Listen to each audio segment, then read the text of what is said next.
Many words come to mind when I think of Luna Jimenez.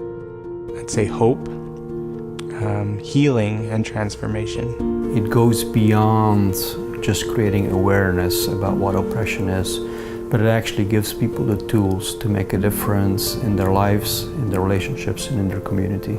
We provide a variety of services really focused around training and facilitation, and the combination of the two can be really powerful. Systems of oppression are set up to separate us, and human beings make up systems. And who we are, we long to be connected. Being able to build authentic relationships is the transformative act for changing systems and bringing about justice. I think healing is primary in social justice work. To the extent that I'm trying to heal the world or create a more whole world, I myself have to be doing the work of healing myself. Fundamentally, I think we are trying to get back to a place where we're in touch with our whole humanity, and that means being whole as people. Without taking our personal healing seriously as a key component of social justice movement, we won't recognize and change the institutions that perpetuate inequities. If we focus exclusively on policies and external-facing actions, our injuries will continue to show up in all of our efforts. We will inadvertently replicate and collude with oppression because of these unhealed hurts, in spite of who we are, what we want for this world, for ourselves, and for each other. We believe that we already have all the tools we need to end oppression available to us right now. Doing this work means doing it together, across dominance, across difference. This is why we believe that authentic relationships are acts of revolution, and why listening is the most powerful political tool you'll ever learn. You don't have oppression without feelings. People are hurt.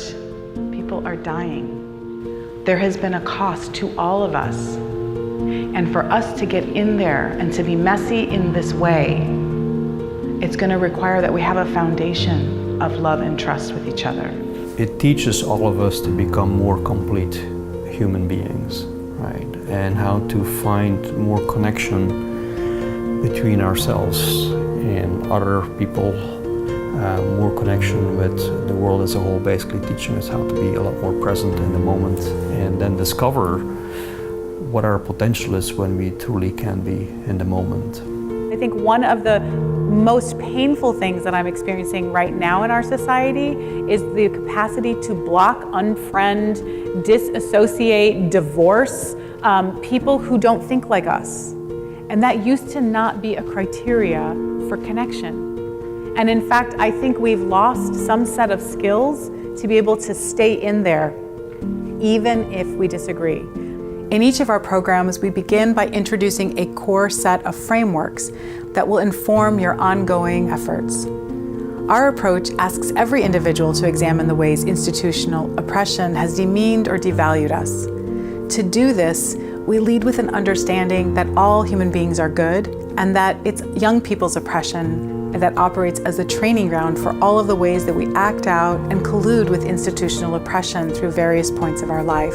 Adultism, I believe, is the training ground for all other oppressions. For anyone who's spent more than 10 minutes around a young person, a little person, you know that they're full of joy and curiosity and zest and open sponges of love. And it really is only because of these accumulated hurts of adultism where we get told to be perpetrator and bully and non-bullied and victim, we learn a way to cope in an institutional society premised on dominance and oppression. I want to live in a world that values all of us, that recognizes that what we all bring is actually essential, and that there's nothing for us to fear about each other or about ourselves. Tapping into that place of healing, we really can act boldly together and accomplish things that we might not ever have thought of.